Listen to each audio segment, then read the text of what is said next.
नमस्कार जय जगन्नाथ आम चैनल को आपण मानकु बहुत बहुत स्वागत। सांग माने 14 मार्च होली बा दोल पूर्णिमा दिन चुपचाप करिनियंतु गोटा धनियार एही गुप्त उपाय जीवनर सबु कष्टरू आपणଙ୍କୁ मिलिजिव मुक्ति।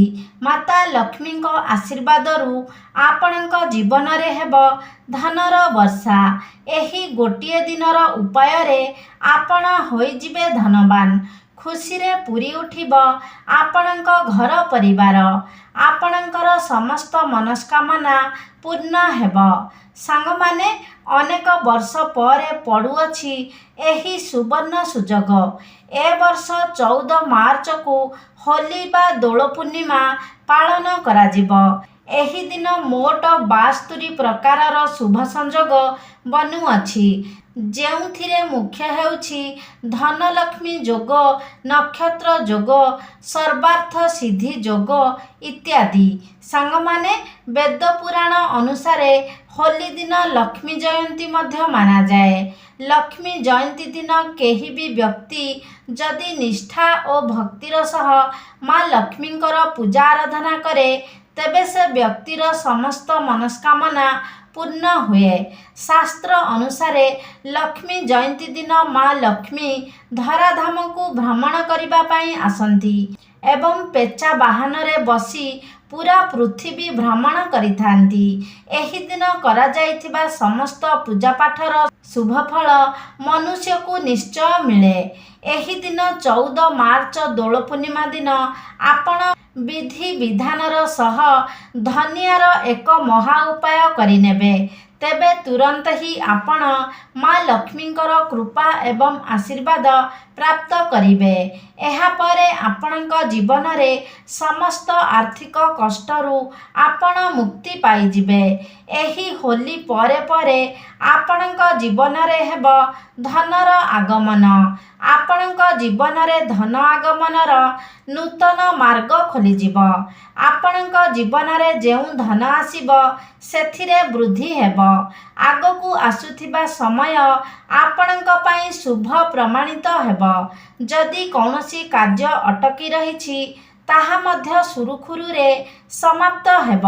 सांग माने आपण माने जानती जे होली हेउची रंगर पर्व। एही दिन समस्त लोक शत्रुता भूली भाईचारा भावरे होली पर्व को आनंद उल्लासर सहित उपभोग करिथांती, रंग खेलिथांती। सेथिपाई एहाकू खुशीर पर्व बोली कहा जाए। एही दिन करा जाउथिबा गुप्त उपाय द्वारा आपण निश्चय शुभ फल पाइबे। एही दिन जदि आपण एक मुठा धनियार एक गुप्त उपाय को विधि विधानर सह करिनेबे तेबे विश्वास रखंतु जे आपणଙ୍କ जीवन रे थिबा समस्त कष्ट जंत्रणा दूर हेब। एहा एक एपरी उपाय अटे जहाँ आपणଙ୍କ जीवन रे एक चमत्कारी एवं सकारात्मक परिवर्तन आनिब। एही उपाय को करिबा परे परे साक्षात आपणଙ୍କୁ माँ लक्ष्मींकर आशीर्वाद प्राप्ति हेब। सांग माने जेतेबेले आमे धनतेरस किंबा दीपावली रे पूजा करू तेबे एक मुठा धनिया को निश्चित पूजा करिथाऊ। एही धनिया को आमे विधि विधानर सह पूजा करी आलमीरा रे रखिथाऊ कारण धनियार सीधा संबंध धन सह जड़ित अटे। धनिया रे माँ लक्ष्मींकर दिव्य शक्तिर बास होइथाए। धनिया को चंद्रमार कारक बोली कुहा जाए। चंद्रमा समस्त व्यक्तिर भाग्य सह जड़ित अटे। सांग माने 14 मार्च शुक्रवार दिन आपण धनियार एही उपाय करी निज जीवन रे आर्थिक संकटरू मुक्ति पाई परिबे। एही उपाय करिबा परे आपणଙ୍କର भाग्य आपणଙ୍କର हितरे जीव। नवग्रह आपणଙ୍କର साथ देबे। एही उपाय करिबा परे माँ लक्ष्मींकर आशीर्वाद आपण प्राप्त करिबे। आपणଙ୍କ जीवन रे जेउ धनर असुविधा लागि रहुछि ତାହା ମଧ୍ୟ ଦୂରେଇ ଯିବ ଏବଂ ଆଗକୁ ଆସୁଥିବା ସମୟରେ ଆପଣ ସଫଳତା ନିଶ୍ଚୟ ପାଇବେ। ଏହି ସୁବର୍ଣ୍ଣ ସୁଯୋଗକୁ ନିଜ ହାତରୁ ଯିବାକୁ ଦିଅନ୍ତୁ ନାହିଁ। ଉପାୟଗୁଡ଼ିକ ବିଷୟରେ ସଠିକ୍ ଭାବରେ ଜାଣିବା ପାଇଁ ଭିଡ଼ିଓଟିକୁ ସ୍କିପ୍ ନ କରି ଶେଷ ପର୍ଯ୍ୟନ୍ତ ନିହାତି ଦେଖନ୍ତୁ ଏବଂ ଚ୍ୟାନେଲଟିକୁ ସବସ୍କ୍ରାଇବ୍ କରି କମେଣ୍ଟ ବକ୍ସରେ ଶ୍ରଦ୍ଧା ଓ ଭକ୍ତିର ସହ ଜୟ ମା ଲକ୍ଷ୍ମୀ ନିଶ୍ଚୟ ଲେଖନ୍ତୁ। ସାଙ୍ଗମାନେ, ପ୍ରଥମ ଉପାୟ ହେଉଛି ଧନ ପ୍ରାପ୍ତିର ମହା ଉପାୟ। ଯଦି ଆପଣ ଚାହୁଁଛନ୍ତି ଏହି ହୋଲି ପରେ ପରେ ଧନ ସମ୍ବନ୍ଧୀୟ ସମସ୍ତ ଅସୁବିଧା ଆପଣଙ୍କର ଦୂର ହେଇଯାଉ ବୋଲି ଆପଣ କୋଟିପତି ହେବା ପାଇଁ ଚାହୁଁଛନ୍ତି, ତେବେ ଆପଣ ଯଦି ଏହି ଉପାୟକୁ ହୋଲି ଦିନ ସଠିକ୍ ମୁହୂର୍ତ୍ତରେ ବିଧି ବିଧାନର ସହ କରିନେବେ, ତେବେ ଆପଣଙ୍କୁ ଧନବାନ ହେବାରୁ କେହି ବି ରୋକିପାରିବେ ନାହିଁ। ହୋଲି ଦିନ ଆପଣ ସୂର୍ଯ୍ୟାସ୍ତ ପରେ ଭଲ ଭାବରେ ଗାଧୋଇ ଶୁଦ୍ଧ ପବିତ୍ର ହୋଇ ନାଲି ରଙ୍ଗର ବସ୍ତ୍ର ପରିଧାନ କରନ୍ତୁ। କାରଣ ମାତା ଲକ୍ଷ୍ମୀଙ୍କ ପୂଜାରେ ନାଲି ରଙ୍ଗର ପ୍ରୟୋଗ କଲେ ସେ ପୂଜା ତୁରନ୍ତ ସିଦ୍ଧିପ୍ରାପ୍ତ କରିନିଏ। ଆପଣ ନିଜ ପୂଜା ଘରେ ମାତା ଲକ୍ଷ୍ମୀଙ୍କ ଫଟୋ କି ମୂର୍ତ୍ତି ନିକଟରେ ଘିଅର ଏକ ଦୀପ ଜଳାନ୍ତୁ। ଏହାପରେ ମାତା ଲକ୍ଷ୍ମୀଙ୍କ ଫଟୋ ନିକଟରେ ଏକ ଲାଲ କପଡ଼ା ବିଛାନ୍ତୁ। ଏହାପରେ ସେ ଲାଲ କପଡ଼ାରେ ଗୋଟେ ମୁଠା ଧନିଆ ଏବଂ ଗୋଟେ ରୂପାର ମୁଦ୍ରା ରଖନ୍ତୁ। ଧ୍ୟାନ ରଖନ୍ତୁ ଯେ ରୂପା ମୁଦ୍ରାରେ ଯେମିତି ମା ଲକ୍ଷ୍ମୀଙ୍କର ଛବି ରହିଥିବ। ଯଦି ଆପଣଙ୍କ ନିକଟରେ ରୂପାର ମୁଦ୍ରା ନାହିଁ, ତେବେ ଆପଣ 1 ଟଙ୍କାର ଗୋଟେ କଏନ୍ ମଧ୍ୟ ନେଇପାରିବେ। ଏହି ଦୁଇଟି ଜିନିଷକୁ ବାନ୍ଧି ସେ କପଡ଼ାର ଏକ ପୁଟୁଳି ବନାଇ ନିଅନ୍ତୁ ଏବଂ ଏ ପୁଟୁଳିକୁ ନିଜ ହାତରେ ଧରି ମା ଲକ୍ଷ୍ମୀଙ୍କ ବୀଜମନ୍ତ୍ରକୁ 11 ଥର ଜପ କରନ୍ତୁ। କାରଣ 11 ସଂଖ୍ୟାଟି ମା ଲକ୍ଷ୍ମୀଙ୍କୁ ଅତ୍ୟନ୍ତ ପ୍ରିୟ ହୋଇଥାଏ। ମା ଲକ୍ଷ୍ମୀଙ୍କ ବୀଜମନ୍ତ୍ରଟି ହେଉଛି ଓମ୍ ମହାଲକ୍ଷ୍ମୀ ନମଃ। ଏହାପରେ ଏ ପୁଟୁଳିଟିକୁ ନିଜ ଆଲମାରିରେ ମାନେ ଯେଉଁ ସ୍ଥାନରେ ଆପଣ ଟଙ୍କା ସୁନା ଆଦି ରଖୁଛନ୍ତି ସେ ସ୍ଥାନରେ ରଖିଦେବେ। ଏମିତି ଉପାୟ କଲେ ଏ ପୁଟୁଳିଟି ମାତା ଲକ୍ଷ୍ମୀଙ୍କର ଆଶୀର୍ବାଦ ଭଳି କାମ କରିବ। ଏହାପରେ ଆପଣଙ୍କ ଜୀବନରେ ଧନର ବର୍ଷା ହେବ। ଏ ପୁଟୁଳିଟି ଅଭିମନ୍ତ୍ରିତ ହୋଇସାରିଛି। ସେଇଥିପାଇଁ ଆପଣଙ୍କ ଜୀବନରେ ଧନ ଆଗମନର ନୂଆ ନୂଆ ରାସ୍ତା ସବୁ ଖୋଲିଯିବ। ଏହା ଚୁମ୍ବକ ପରି ଧନକୁ ଆକର୍ଷଣ କରିବ।